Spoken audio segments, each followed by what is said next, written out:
I want you guys to give a bit of dirt on Tommy because he sold you out here, Mickey, especially you. So we got to throw a punch back at Tommy Sheridan before I give the mail on him. So Tommy, when you're playing footy, it's and professional sport, it's hard to socialise because you, especially playing for Freo, you fly into Melbourne, you play. So often Sunday game you fly back. Saturday game you might hang around and socialise a bit, but socialising and going out and having a few beers, it's few and far between. But the mid-season buys come around and you're pretty excited. It's you're pretty excited. You've got probably 10 to 12 to 14 days between games. So you're pumped. And this one buy came out, and every buy for Freo, we'd have a meeting, heading into the buy or the 3 or 4 day break, and be like, "Oh, what's your standard behaviours here? What's acceptable? Here's your program. We need to get this done." How many nights are you drinking? It's like, Tommy you go around for 3 or 4 minutes, and Tommy goes, "This is good. I'm doing my program." Yeah. Tommy's booked out a house for 3 days down the coast. But it always came back, "Okay, boys, one night, we'll give you one night." Yeah. Okay, one night. And then you'd speak for 15 minutes about what categorises, that one night. Is it, and Ross pretty much gets up and goes, one night, just let it fly, boys.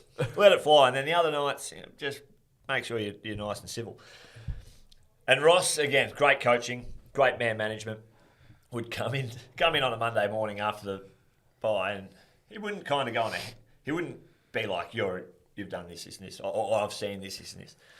He'd go up, he'd be first meeting, the first question is pretty pointed about, all right, what happened in last week's game? What did we review? And everyone's like on edge. And so Ross walks in, "Tommy, Carlton last week, what did we review?" Tom's like, we just talked about. And Ross goes, "Hey, Tommy, have another go, mate."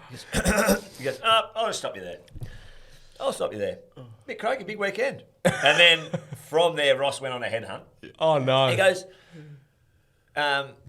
no, actually, from memory, so we got through that meeting, but that lingered with Ross. I think we came in for another meeting later in the day, and there'd been some murmurings that people had been taking the piss, pardon the pun, on the piss. And it always gets back to the coaches, doesn't it? Like they somehow find out. So we walk back in, and he goes, "Righto, I've heard this. I know for a fact that you had 3 nights on the piss." So Tom had to stand up, and I won't get this completely correct, but it'll be 80% there.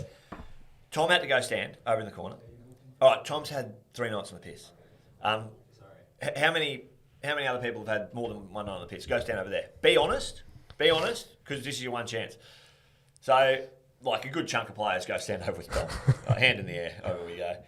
And Tom's had the 3 nights on the piss, and we got a bit of a berating. And pretty much everyone, to a man, was like, "Right, we're not going to do anything about this, but we're on notice." We say 1, you go 3, walk out, and then we walk out for lunch or whatever that day. Lucky you didn't know about the other 2 nights. He's an idiot. He's an absolute idiot. And he's got tonsillitis. Couldn't sleep all The croaky voice lost me there.